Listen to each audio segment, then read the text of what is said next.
Al-Qaeda, a word that went from late 80s obscurity to 2000s international infamy. They're a terrorist organization that abuses discredited Islamic texts and extremely stretched interpretations of the Quran to justify murder across the globe. How did such an organization begin? What ideas and geopolitical contexts created such a group? Today, these are the questions we'll explore. We're going to figure out how and why Al-Qaeda was founded.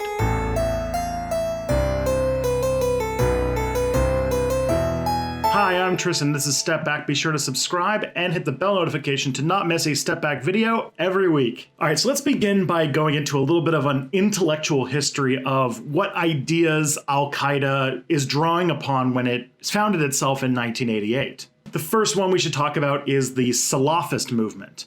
Now, you've probably heard Salafis before, but now we're going to actually explain what that movement is. Basically, the Salafi movement began as a 19th century attempt to respond to European imperialism in the Middle East. Basically, it began in 19th century Egypt as a response to intervention by Europeans in the Middle East. It basically is an intellectual movement that wishes to return the Islamic world to one that is of the time of the Salafs, which were the first three generations of the Islamic world after the death of the Prophet Muhammad. And it is a nostalgic movement. It always is looking back to historical precedent as a way to get an idea for what the future should look like. Basically, the world should return to a point that is not unlike how the Middle East was in the Middle Ages, in the 7th and 8th centuries. It explicitly rejects the bid'ah, or religious innovation, trying to modernize and update and try to adapt Islamic principles for modern day.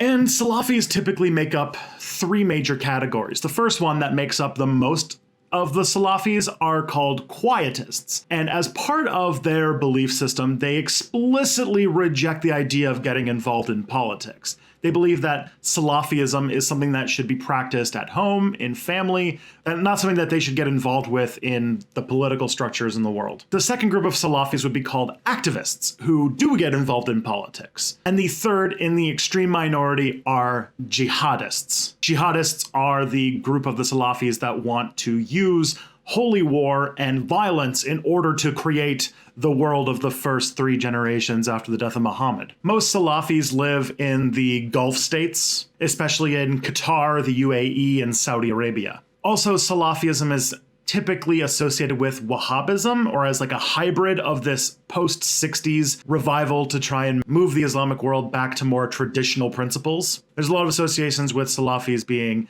literalists or puritanical, and especially Salafi jihadists, who make up the religious worldview of those who founded Al-Qaeda, have become sort of the most vocal group. And so a lot of Westerners seem to think that Salafi jihadists represent all Salafis, which is not true.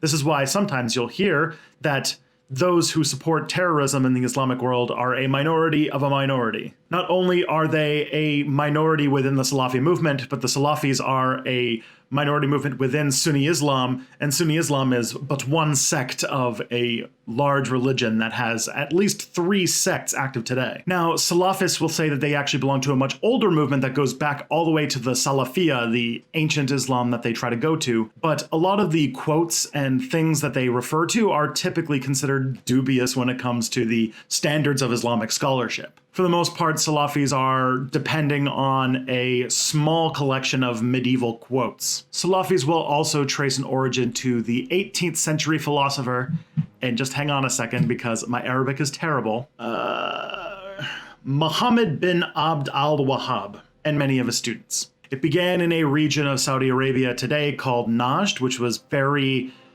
underpopulated, and specifically they were really against things like idol worship, like visiting shrines or going into tombs, which was a common practice at that point. Now, the jihadi Salafists have 5 extremely important key things that they try to stick to that make them different from the other groups. The first thing is that they put extraordinary emphasis on something called the Tawheed, or like the oneness of God. The idea that there is no sons of God, there are no multiple gods, there's just the one, and this is a super big deal in Islam, but Salafis make Jihadi Salafists especially make huge deals out of this, basically saying that, it's not exactly good that other gods are worshipped in the world. The second one is a dependence on God as the sole sovereign over everything, which means that they believe that there should be no government structures that do not default to God as interpreted by them as the sole arbiter of what is good or bad, moral or immoral, ethical or unethical. If you remember from my video over here on Sharia, you'll know that there are aspects in the Sharia code that are not exactly laws as far as like how a government should have laws, but laws in like how one should live a good Islamic life. A lot of the jihadists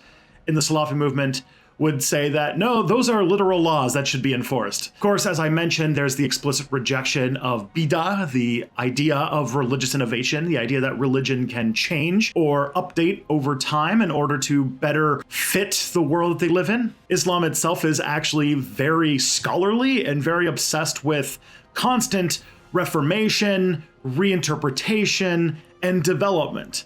And this movement, the Salafi movement, is an explicit rejection of that.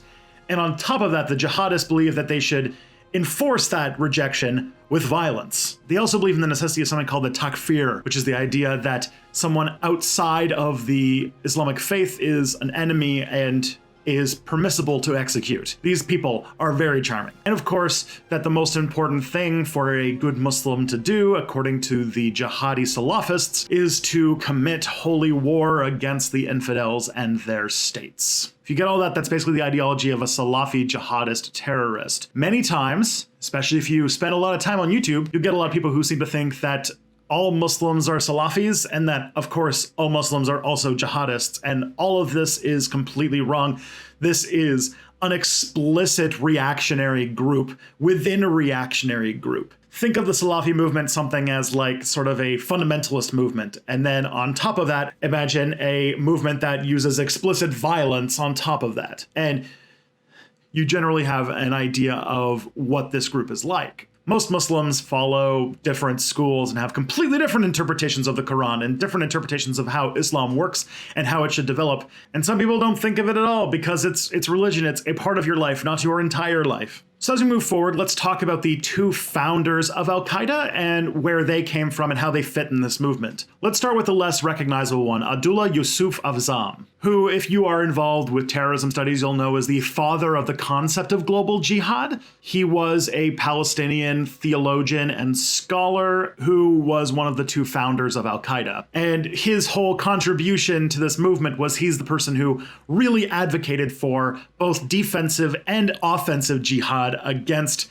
non-Muslims. His contribution to this movement was, of course, the idea of global jihad, that all Muslims have a duty to engage in both defensive and offensive jihad, in his case specifically against the Soviet Union. And we'll get into that a little bit later. He was part of an international effort to go across the world and try to recruit Arab-speaking people to fight in the Mujahideen against the Soviet Union in Afghanistan. And in 1989, he was actually assassinated by a car bomb. Now, he founded Al-Qaeda along with his protege and the person that he mentored, and someone whose name you probably do recognize, Osama bin Laden. Osama bin Laden grew up in Riyadh in Saudi Arabia, and he was a business major. Never trusted those business majors. And he was extremely wealthy when he grew up. He was the son of a famous construction magnate who had very close ties to the Saudi royal family. He was raised in an extremely conservative Sunni Islamic home. And then he went to school and got education in economics and business administration, which, if you think about it, if you want to start a terrorist organization, those are probably the two things that you should probably master. There you go. That is the major recommendation for the young person who wants to start a terrorist organization, who doesn't know what major to pick. Oh God, I'm gonna go to prison. Just a PSA after saying that, please don't start a terrorist organization. It's super not cool. In 1979, Osama bin Laden left his school, went to Pakistan, and joined up with Azam to become part of the Holy Warriors against the Soviet threat. And he even used money and resources from the construction company that his family owned to help with the war effort. And they were really good at it. Both him and Azam were extraordinarily good at recruiting people across the Middle East, setting up a network that flowed money into these holy fighters, and really just building a foundation for further holy war after there was no more Soviets to fight with. And since Al-Qaeda translated into Arabic means the foundation or the fundament, now you kind of get what the point of Al-Qaeda was in the first place, what thing they thought they were trying to solve. They were basically so good at doing this recruiting holy warriors thing that after the Soviets were gone, they had to think of a way to carry it on afterwards. I guess declaring war against the whole world was their solution. Patreon.com/stepbackhistory. Hey everyone, a quick break here to let you know that this video was a stretch goal on Patreon. I wanted to take a moment in this video to thank the awesome, generous people so much and let you know that more stretch goals are coming down the pipe. As of this video, the next one will be a video about the Holodomor. Yeah, that's going to be a fun one. So as I said, Al-Qaeda's actual founding began in the context of a war that happened in Afghanistan in the 80s called the Soviet-Afghan War. So many of the people who would become the founders of Al-Qaeda cut their teeth recruiting and funding this war effort, trying to fund a resistance to the Soviets and the Afghanistan government at that time. The United States, in an effort to turn Afghanistan into the Soviet Union's version of the Vietnam War, decided that they would actually help these Islamic radicals in order to put an end to the Afghanistani government, which was a communist government at that time, and the Soviets working together to fight them. The US interpreted it as the Soviets invading. It wasn't, but you know, that's a different video. And so the CIA started something called Operation Cyclone, which was a process to try and fund money and training towards these groups, which were called at this point the Mujahideen, which is a term for a religious warrior in Arabic, to use money to go through Pakistan in order to fund the war in Afghanistan being fought by somebody else. Although I should say the Soviets got a little surprised when all of a sudden these poorly equipped Mujahideen had shoulder-mounted Stinger missiles that could take down their fighter jets. We don't have exact numbers for how much money from the United States actually went into this war effort, but one faction reports about $600 million received from the United States, and that's just one of many groups. This doesn't rule out they also got tons of money from other US allied and also very religious fundamentalist countries like Saudi Arabia, which gave tons and tons of money to this war effort. There's also a group called the Maktab al-Qidamat, or the MAK as I'll refer it for now because it took me like 6 tries to say that word, that were kind of like a precursor to Al-Qaeda that were in charge of raising a lot of money in this case. They're like fundraisers, nonprofit sector. And they specifically got a lot of money from the Saudi Arabian government. And this group got a lot of the infrastructure that Al-Qaeda would use later up. They built guest houses on the border with Pakistan.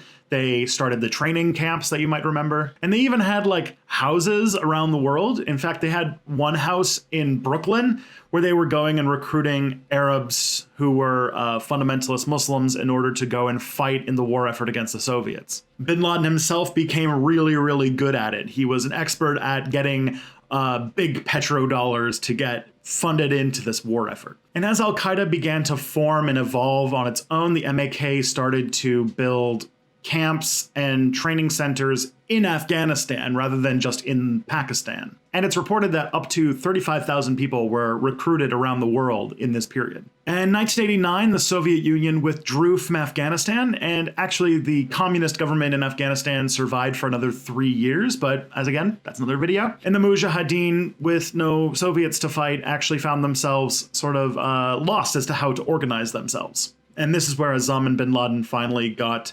their idea to start something of their own.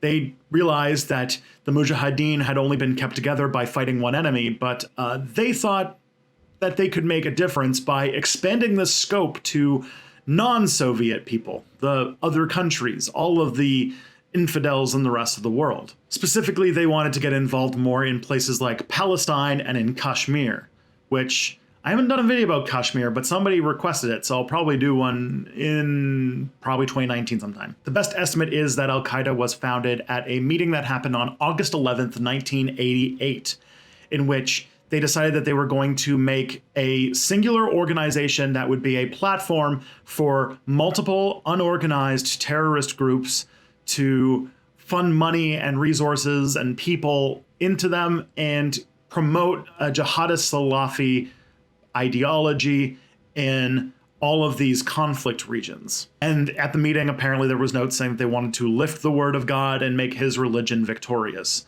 And if you were a Salafi jihadist and you saw regions like Palestine, you saw regions like Kashmir, you would think, well, these are places where the Muslims need to fight back.